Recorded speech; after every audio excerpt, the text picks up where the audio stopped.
Bom dia, boa tarde, boa noite para vocês, caros ouvintes aqui da Paz da Trincheira Política.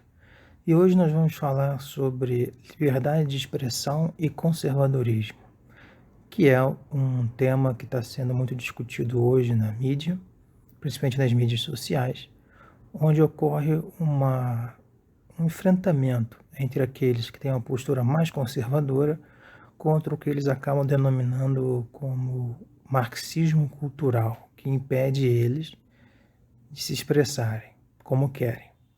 Bom, o que a gente tem que entender disso é que esse tal marxismo cultural seria como se grande parte das mídias digitais e físicas, né, como jornais, e as empresas por trás dessas mídias, assim como as instituições do governo, que regulam essas mídias também, estivessem sempre do lado da esquerda, como se eles favorecessem esse lado, em detrimento dos valores conservadores. E que essas ideias, então, seriam consideradas marxistas. Por exemplo, igualdade de gênero, tributação de grandes fortunas, escola pública, saúde pública. Eles também são contra a ideia de globalização, não são mais favoráveis à concepção de mundo de países agindo de forma individual e guiados pelo nacionalismo, né, esse amor exagerado ao país. E nacionalismo é isso, né? Desculpa, mas acaba sendo isso. Você ama tanto o seu país a ponto de você passar por cima de um outro país. A globalização, no termo ideológico, ele vai mais para o lado da cooperação. Enfim, além de questões religiosas também, como multireligiosidade, né? O termo não é exatamente esse, mas seria que o Estado tivesse uma religião única ou a sociedade impusesse uma religião única, assim como eles são contra imigração de outros povos com culturas diferentes para o país deles. Enfim, conservadores, nacionalistas, que acreditam numa religião específica e que essa religião tem que ser seguida, de certa forma, ao pé da letra, né? E que o Estado precisa proteger uma certa identidade social, ou seja, uma identidade social, uma identidade nacional. Por exemplo, quem é o brasileiro? Então, para eles, o brasileiro seria um sujeito, né, descendente de europeus, que é cristão, que gosta muito dos Estados Unidos, que, enfim, quer consumir, não quer ter nenhum tipo de impedimento na hora de for falar as coisas que ele quer falar. Então tem vários aspectos, né? Então é isso que eles entendem como uma identidade, um personagem que precisa ser defendido a todo custo, porque eles, né, estão defendendo a si próprios também, e também estão defendendo uma ideia que se assemelha muito com outras concepções de identidade nacionais conservadoras, como aconteceu nos Estados Unidos com Trump, como aconteceu na Inglaterra, como aconteceu no leste europeu. Vários países têm identidades conservadoras. A Rússia, há décadas, tem também um governo e uma sociedade que constituíram, né, no caso mais autoritário, um personagem conservador, uma identidade conservadora que é meio que imposto e uma massa gigante de pessoas ali segue e defende. A questão é que tudo que é contra esses valores conservadores, eles identificam como marxismo cultural. Por quê? Porque outras ideias, as ideias opostas a deles, estão também disputando os espaços. Então, o sujeito que acha que é necessário ter globalização, que é necessário que os povos se comuniquem entre si, que os povos cooperem, que os povos cedam em alguns valores seus para poder aceitar melhor os valores dos outros, aqueles que querem uma sociedade mais justa, uma sociedade mais igualitária, uma sociedade onde as pessoas deixam de seguir o lucro e o poder e passam a seguir o bem comum e o altruísmo, enfim, são outros valores, podem ser valores espirituais também, né? Uma religião que não coloca, por exemplo, Deus como um sujeito branco, loiro, loiro castanho, né, de olhos azuis, e sim como a imagem que você quiser, pode ser um homem, pode ser uma mulher, pode ser um negro, não pode ser nenhum, não pode nem ser um ser humano, enfim, esses valores mais diversos estão disputando o espaço, sempre estiveram, né? Assim como os valores conservadores. A questão é que hoje os conservadores estão muito atiçados e irritados porque eles estão sendo, digamos assim, vencidos de certa forma, né? Você vê, o casamento gay está sendo aprovado, ou já foi aprovado em vários países do mundo, os gays podem adotar crianças, as mulheres passaram a ocupar cargos mais importantes no Estado, assim como nas empresas, a imigração passou a ser, de certa forma, incentivada, as trocas culturais também, a economia agora é gerida através da relação entre estados e empresas que se conectam e se comunicam internacionalmente, não fica tudo centrado num país, numa nação que determina como todas as coisas devem funcionar. A Organização das Nações Unidas é um símbolo dessa cooperação nacional de empresas, né, e internacional entre países. A OMS também, né, que é a Organização Mundial da Saúde, ou seja, uma tentativa de todos os países juntos colaborarem pela saúde de todos.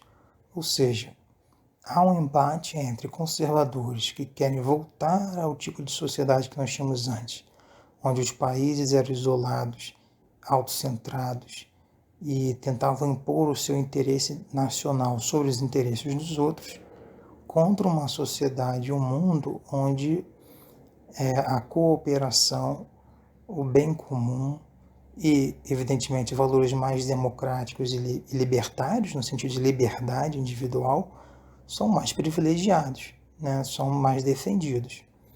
Já no mundo dos conservadores é um mundo onde a liberdade, ela na verdade só existe para um determinado grupo, né? Porque um grupo específico da sociedade tem a liberdade, o outro não vai ter.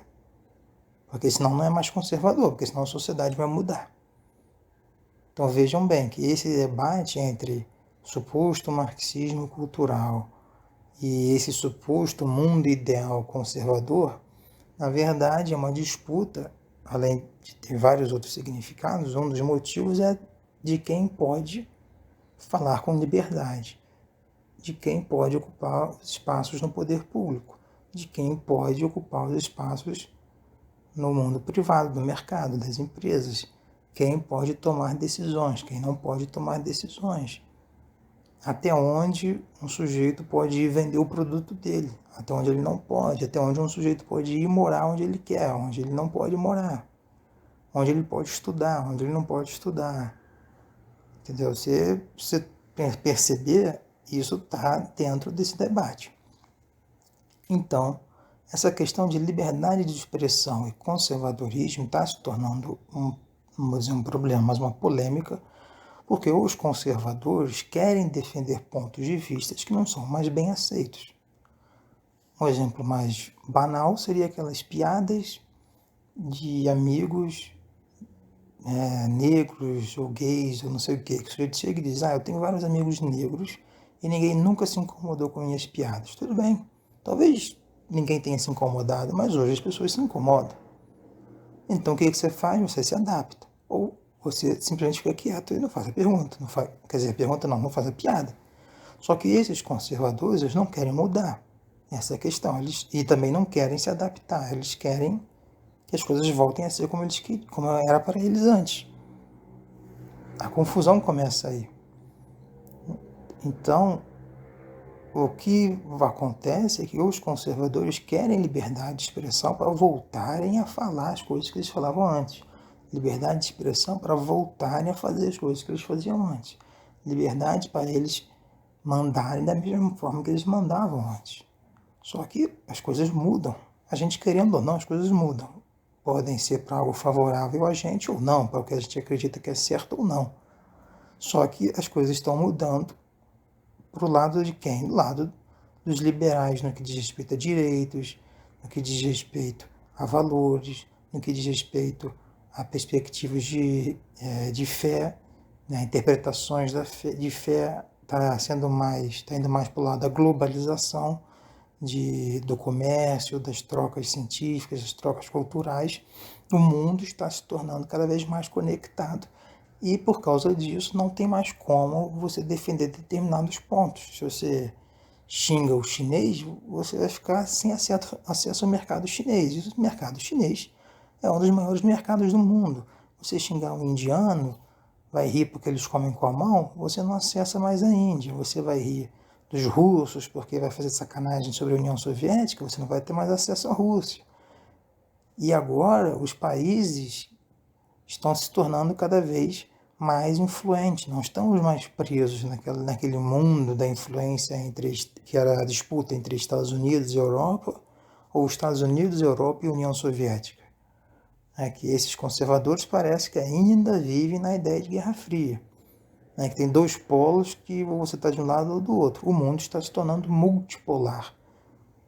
Em vez de serem dois polos, né, como se fosse polo sul e polo norte, você está tendo múltiplos polos, ou seja, vários países com poderes econômicos diferentes, poderes militares diferentes, poderes políticos diferentes, e evidentemente culturas diferentes, que pode não ter nada a ver com essas outras questões que eu ressaltei anteriormente, por exemplo, né, comer com a mão. Muitos indianos comem com a mão, não usam talher. Isso não tem nada a ver com ideologia, necessariamente com fé, com poder econômico, poder militar, com marxismo cultural. É simplesmente o ato do cara de comer com a mão, tudo bem.